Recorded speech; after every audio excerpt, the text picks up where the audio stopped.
everybody. Today I want to speak on the title how teacher can reduce or avoid failure.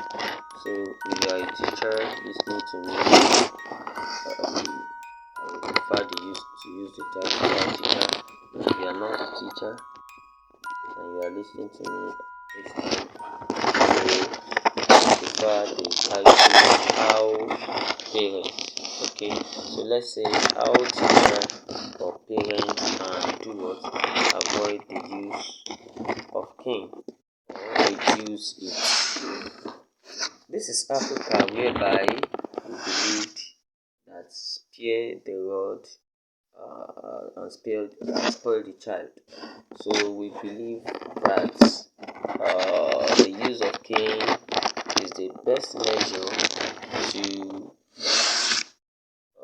curb bad behavior of our child or our learner. Okay, so but today we want to look at some measure that we can put in place that will either reduce our need for cane. In education we call it corporal punishment. In education we call it corporal punishment. So you either don't need it in some situations, or it reduce the rate at which you use it. Alright, so that's some introduction.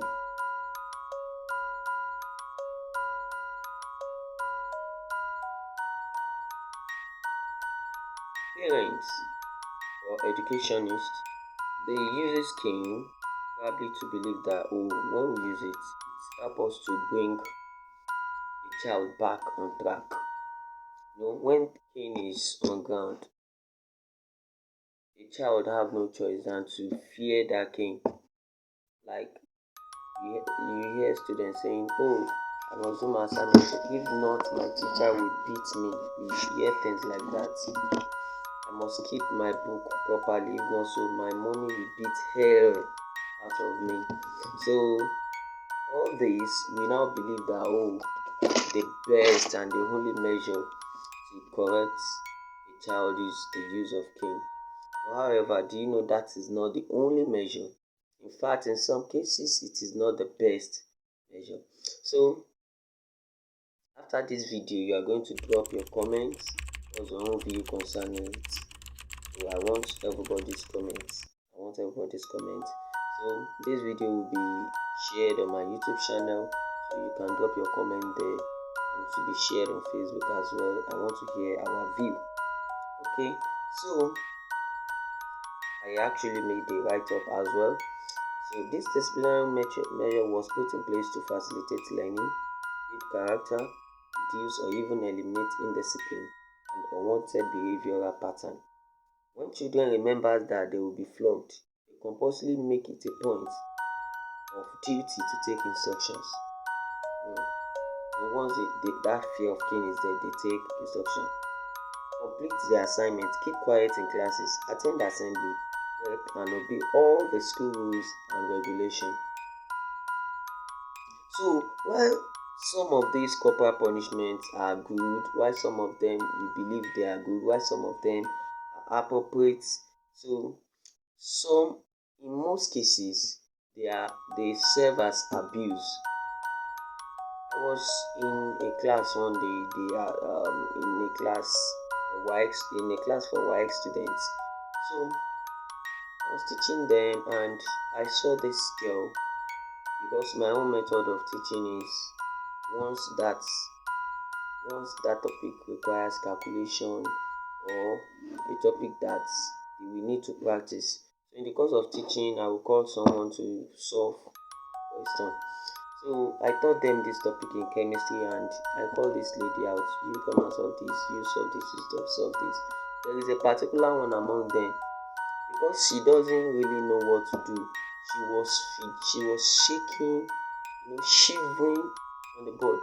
And I was like, what would have happened if I beat this girl? You understand? So everything on her brain would have disappeared. Like, she will just lose focus. So we need to understand some things. We need to understand some things. So we need to know that use of cane is not the best measure to teach academics. It can teach moral, but it doesn't teach academics. Like for instance, our students feel like, oh, if I'm not on assembly ground, our teacher will beat me. Okay, that's morals. But when it comes to academics, it may not be able to discharge well. A child doesn't know what to do, and you started beating.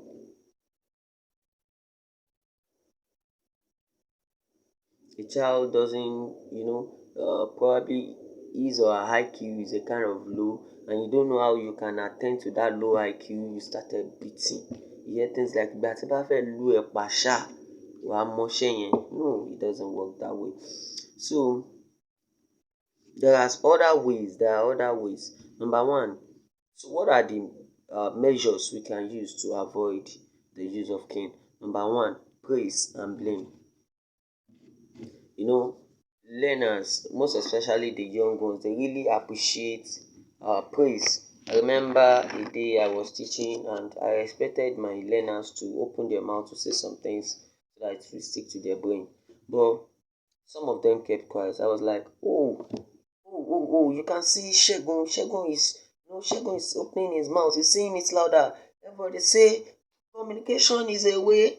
They shout, oh, Adura, that's good of you. That's good of you. Oh, Shegun, Bola, Bola, you can see Adura now. You understand? So because of that praise, others wanted to be praised as well. So that is a measure. Because there are some teachers that will go and bring it, pa pa pa pa pa pa pa pa pa. You are very stupid. Shout, pa, shout, pa, open your mouth, pa. No, it is a measure using of praise. You praise and blame the ones that are going wrong. Another one is the privation of privilege. The privation of privilege. I was taking a set of students' lesson one day, and there is one of them that's supposed to pay attention. He didn't pay attention. And I told the girl, I said you should read this thing. Read this, read. You know, she insisted on discipline. So when others were going on, I called the mother on the phone. I said, hello. I called the mother. I said, your child is not coming home till so time. It is an evening lesson. Others have gone since let's say past 5 or so. This girl doesn't go home till 7 o'clock. The next day, I'm talking about the privation of privilege. So the next day, I said, hello. I called the name of the girl. I said, you are not reading again. No. You are not paying attention. You are disturbing my class. Okay, continue. You will not go home. Merely hearing you will not go home, she started crying. I was like, without use of cane. So that means that privilege that I deprived the girl of yesterday, she even feared that privilege more than cane. So one thing I would tell educationists is try to study your learners and note what pains them more than cane. So as I'm saying, you should study to know what pains your learner more than cane. So once you know that thing, use it as a measure to to discipline them whenever they go wrong. I remember one of my senior students is in JSS, and it is a particular class though. So there are sets of learners. So I noticed that they are actually slow learner, and one of the keys I held a seminar about that one of the keys to being a slow learner is by observing repetition. Observing repetition. So I wanted to create a measure whereby we need to read over and over again so that it sticks to their brain. So I gave them a weekend assignment and I said, see, this thing you are going to present it on assembly ground. And you know what that means? If you make any mistake, your juniors are there on the assembly ground and they will make jest of you. So I told them, I will not guide you at all. I will call you out one after the other on the assembly ground. You explain to your junior, and you know what it means? You are 5 years senior of some learners, and such learner will make jest of you. You say senior so. Senior so was saying rubbish on the assembly ground. If that is what you prefer, then don't read. You know, lo and behold, this set of learners presented wonderfully well. So what am I trying to say? There is something they fear even more than beating them. So these are measures that can help us to either minimize or avoid or you don't need cane at all. And another point I want to bring out is this. When you tell learner to do something, let them know the reason why they should do it. They should know the reason why. If not so, they will not take it very serious.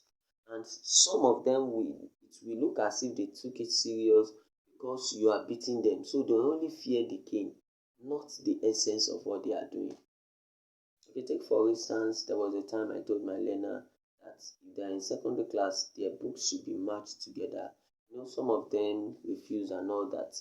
So if it is teachers that would have beaten hell out of them, you know, they will obey it.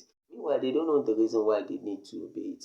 So there was a day I called their attention of the reason why they should do that.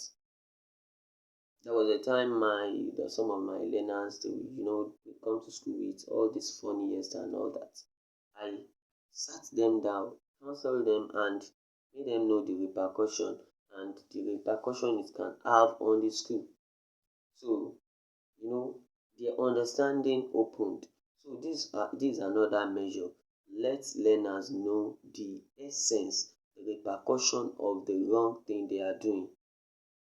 The professor told us the repercussion of coming late, and I was like, hey, and I hate myself for being a late comer. He didn't beat anybody. He's not holding cane. He was not with cane. He didn't beat anybody.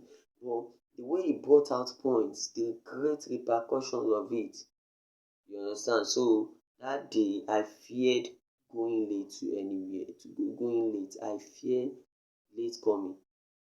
So another point is this, the use of reward is a kind of closer to um, appreciation and blame. So giving of reward, oh, this person did this, I'm going to do this for him, going to be given this gift, things like that. Appreciation, reward. And another one is I think when I was in secondary school is very common. Some students will be given suspension probably when they are lonely and people started asking them, why don't you go to school? Why don't you go to school? Then they will have something to reason about. Another one is theory and educational philosophy. There are some theories in education that if you know it, in fact, even you yourself, you reduce the rate at which you beat. There was a time I made a research about types of learner, and I got to know that we have like 4 types of learner. We have auditory learner, we have visual learner, we have kinesthetic learner.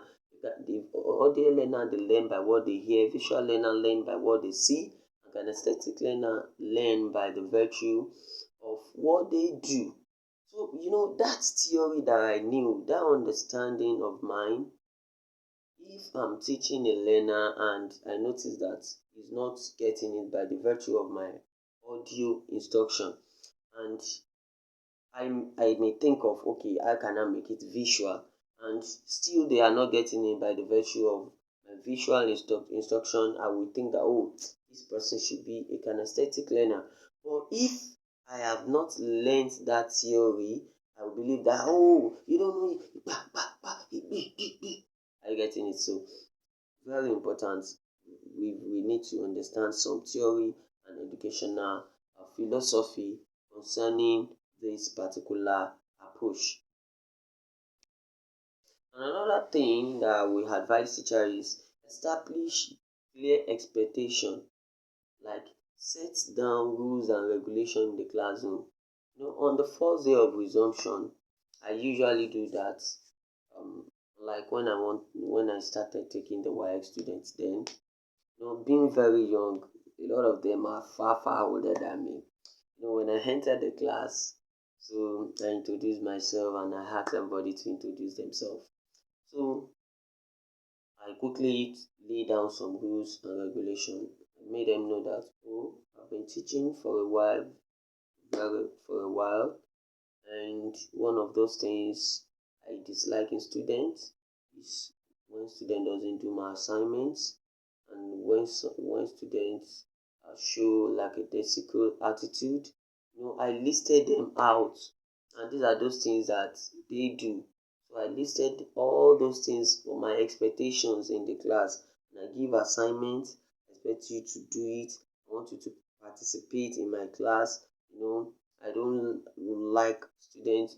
I listed a lot of things, and lo and behold, they complied with me because created, you know, I've created a mindset in them that this thing is not acceptable in this class. Not that you have not, laid down the principle and you just started your class and someone went wrong and you're like, hello, I don't take that. Do you tell them before that you don't take it? You understand? Probably you are teaching and there are distraction in the class, they are playing and you're like, hello, stop that. I hate it. I don't like no, they are not informed that you don't like it. One man's choice is another man's poison. So you may not like the other teachers might have been accepting some things from them. So they want to do that to you also, and you are saying, I don't like it, I don't like it. You feel like, oh, who is this person by the way?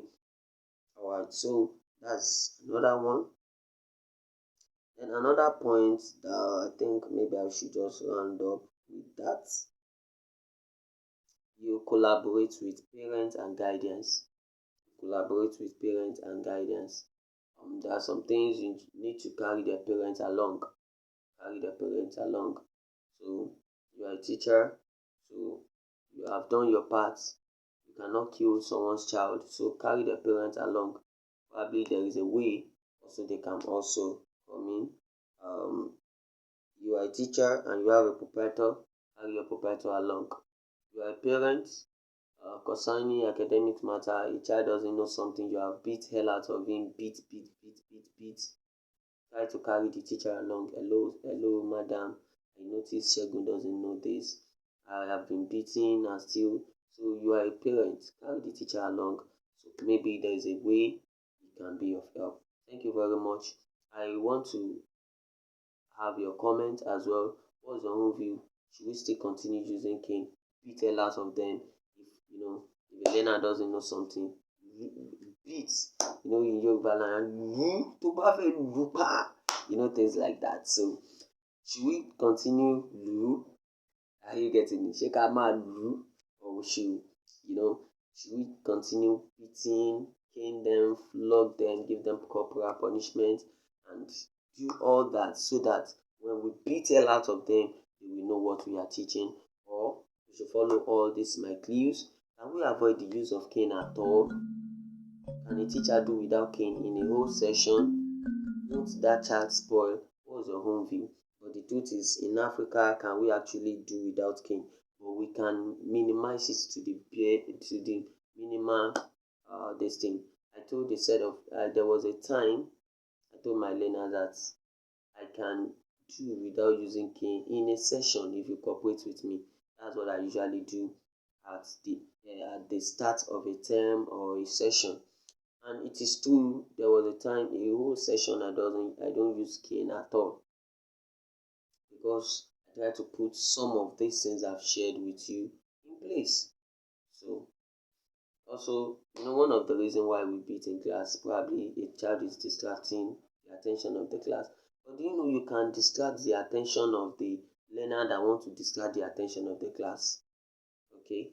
you are teaching and a set of learners are playing, you just move closer to them, move around the class. The learner that is actually playing before will feel like, oh, this man has caught us. And when I'm teaching and I notice a child is not paying attention, I don't need to be the child.